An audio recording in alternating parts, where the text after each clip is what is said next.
श्री परमहंस गुरुदेव की महिमा अगम अनंत, नेत नेत कह कर वे मौन ग्रंथ और संत। साथी स्वार्थ के घने जग में है मिल जात, गुर सा उपकारी कोई त्रिभुवन में न लखात।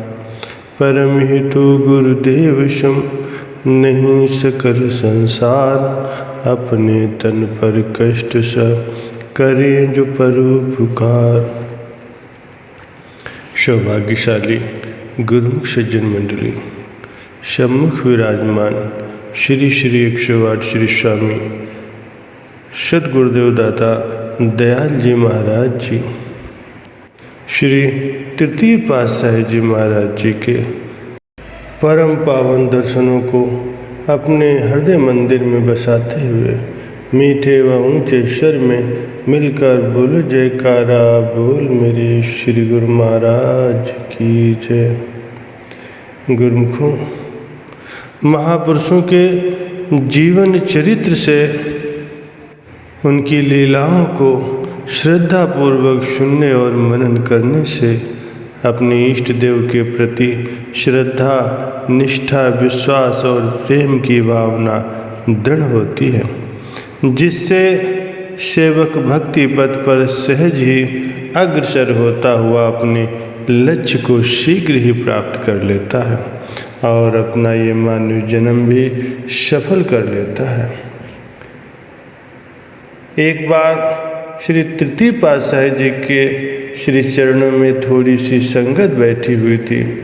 एक भक्त उस संगत के लिए थोड़ा सा प्रसाद बनवा करके ले आया, किंतु जब वो प्रसाद लेकर आया तब तक वहाँ कुछ और भी संगत आ गई थी। जब वह प्रसाद श्री चरणों में भेंट करने के लिए आगे आया तो उसने विनय की, प्रभु मैं तो थोड़ी संगत देखकर थोड़ा सा ही प्रसाद बनवा कर लाया था, परंतु संगत तो और आ गई है।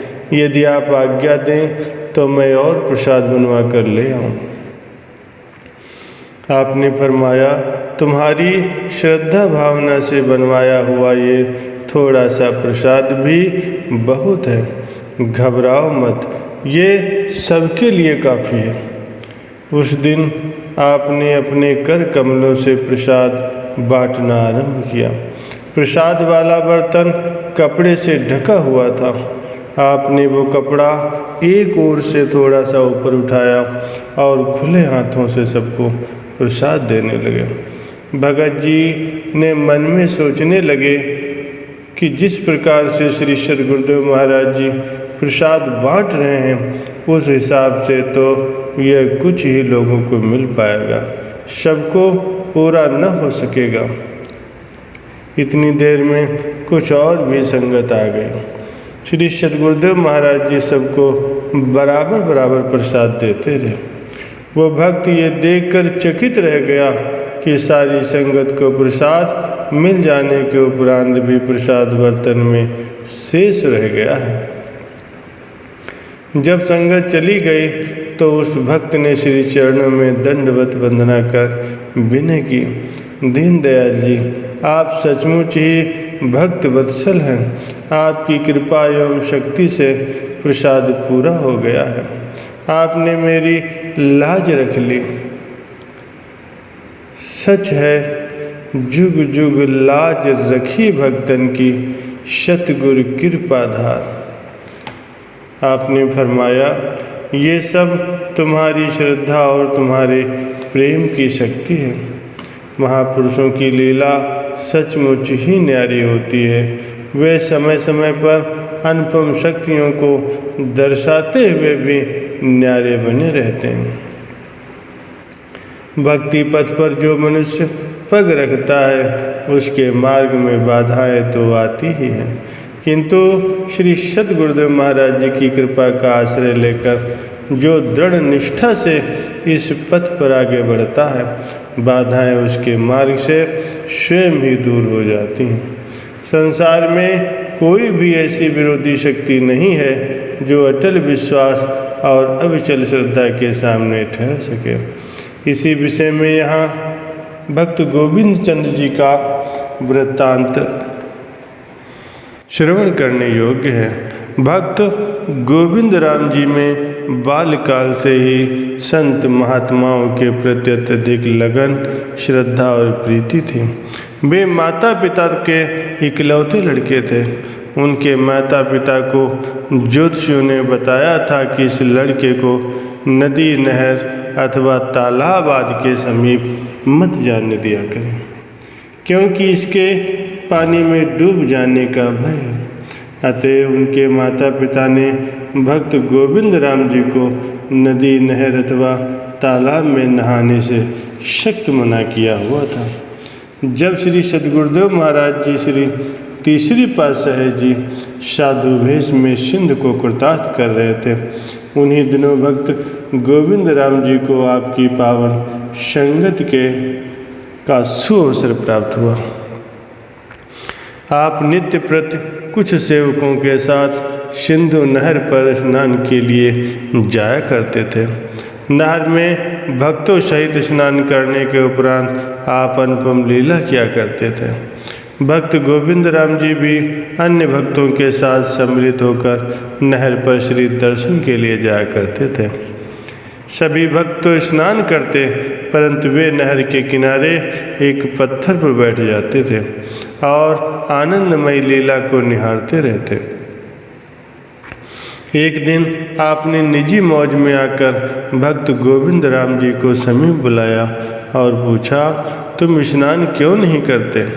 भगत जी ने ज्योतिषियों की भविष्यवाणी और माता पिता द्वारा नदी, नहर अथवा तालाब आदि में स्नान के लिए मना करने का संपूर्ण वृत्तांत श्री चरणों में निवेदन किया। आपने फरमाया, भय की कोई बात नहीं है, आओ और नहर में निसंकोच स्नान करो।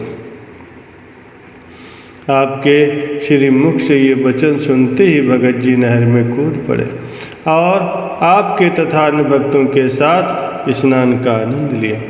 नहर में स्नान के पश्चात तट पर आकर आपने सबको प्रसाद दिया और भगत जी को पुनः फरमाया, तुम निश्चिंत होकर स्नान किया करो।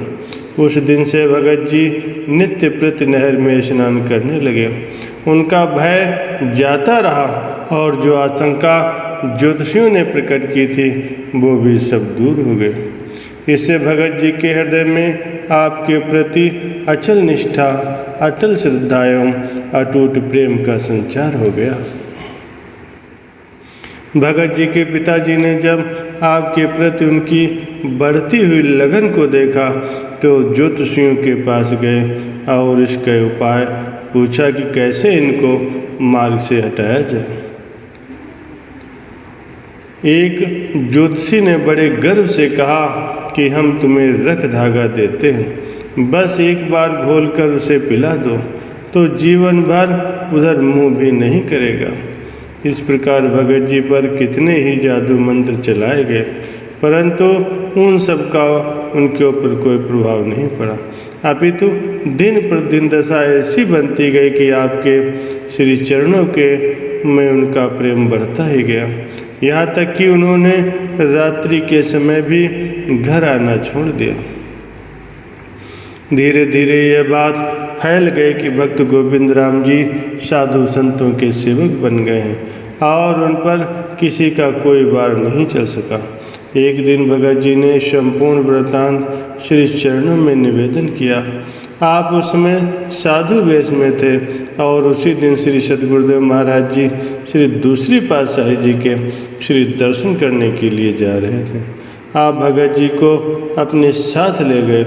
वहाँ जाकर आपने भक्त गोविंद राम जी के विषय में सारा वृत्तांत श्री दूसरी पातशाही जी महाराज जी के श्री चरणों में प्रस्तुत किया। तो श्री वचन हुए कि निश्चिंत होकर भजन अभ्यास करते रहो, जिससे कुछ भी प्रभाव उन वस्तुओं का तुम पर नहीं पड़ेगा। और भगत जी ने ऐसा ही किया। एक बार एक प्रसिद्ध ज्योतिषी ने उनके पिताजी से कहा कि मेरा वार कभी खाली नहीं गया है और न ही जा सकता है। एक बार लड़के को मेरे पास ले आओ। तो उसके कदम फिर कभी उस ओर जाने ही नहीं पाएंगे। भगत जी के पिताजी उन्हें साथ लेकर उस ज्योतिषी के पास गए। ज्योतिषी ने भगत जी को देखते ही उनके पिताजी से कह दिया, आज के पश्चात इन्हें फिर कभी भी यहाँ मत लाना। इन पर किसी का कोई भी वार नहीं चल सकता, क्योंकि इनके सद्गुरु पूर्ण हैं। इस घटना से आपकी महिमा उस क्षेत्र में फैल गई और अनेकों संस्कारी आत्माएं आपकी संगत का लाभ उठाने लगीं। भगत जी के सब संबंधी भी श्री दरबार के श्रद्धालु बन गए। भगत जी के पिताजी तथा चाचा जी ने तो सिंध के नगर महन में सत्संग आश्रम भी बनवा दिया। इसके पश्चात भगत जी श्री दरबार में शरणागत होकर तन और प्राण से सेवा करने लगे। कुछ समय के पश्चात उन्हें भी श्री सद्गुरुदेव महाराज जी ने साधु वेश प्रदान कर उनका शुभ नाम महात्मा आत्म अखंडानंद जी रख दिया। वे अंतिम श्वास तक श्री दरबार की हित चित से सेवा करते हुए अपना जन्म सफल गए। बोलो जयकारा बोल मेरे श्री गुरु महाराज की जय।